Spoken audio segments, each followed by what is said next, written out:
Hello বন্ধুরা, আজকে আমি বানিয়ে নেব ভোলা মাছ। হ্যাঁ, এটার জন্য আমি মশলা করেছি, রসুন দিয়েছি, পেঁয়াজ দিয়েছি, টমেটো দিয়েছি আর কাঁচা লঙ্কা বাটা দিয়েছি। ঠিক আছে, পেঁয়াজটাকে আগে ভালো করে লাল লাল করে ভেজে নিয়েছি। তারপরে পেঁয়াজ বাটা, কাঁচা লঙ্কা বাটা, রসুন বাটা আর টমেটো দিয়ে আমি ভালো করে আগে এটা মশলাটাকে কষিয়ে নেব। মশলাটাকে ভালো করে ভেজে নিচ্ছি। ভাজা হয়ে গেছে, এখন আমি দিয়ে নেব এই জিরের গুঁড়ো, হলুদের গুঁড়ো, ধনের গুঁড়ো, শুকনো লঙ্কার গুঁড়ো। যেহেতু কাঁচা লঙ্কা দিয়েছি, শুকনো লঙ্কা একটু কম করে দেব। তারপরে আমি দিয়ে নেব নুন, পরিমাণ মতন নুন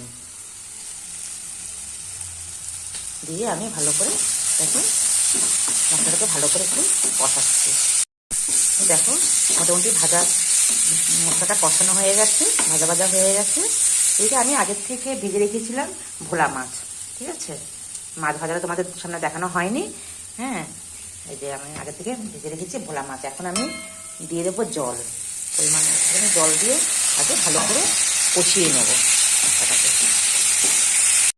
মোটামুটি ভাজা ভাজা হয়ে গেছে, জল দেওয়ার পরে আমি একটু কষিয়ে নিলাম মশলাটাকে। দেখো আমি না খুন্তি দিয়ে আমি নাড়তে পারি না, আমার এটা দিয়ে নাড়তে খুব সুবিধা হয়, তাই আমি এটাই আমি রান্নাতে ব্যবহার করি। খুন্তিটা আমার অসুবিধা হয়, এটা আমার বেশি ভালো লাগে এটা দিয়ে নাড়তে। ভালো করে দিচ্ছি।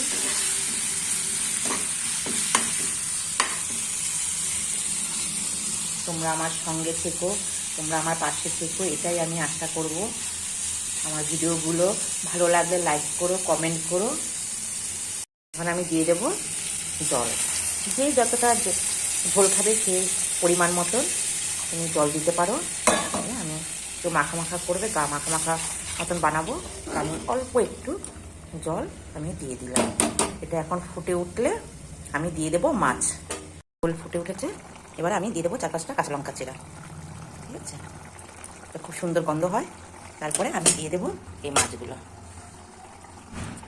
আমি এক এক করে দিয়ে দেবো। মাছগুলো দেওয়ার পরে ভালো করে ফুটে উঠলে তারপরে আমি এটা নামিয়ে দেবো। দেখো মাছগুলো একটু সেদ্ধ হয়ে আসলে, ফুটে উঠলে ভালো করে তারপরে আমি নামিয়ে দেবো। মোটামুটি মাছ হয়ে গেছে আমার।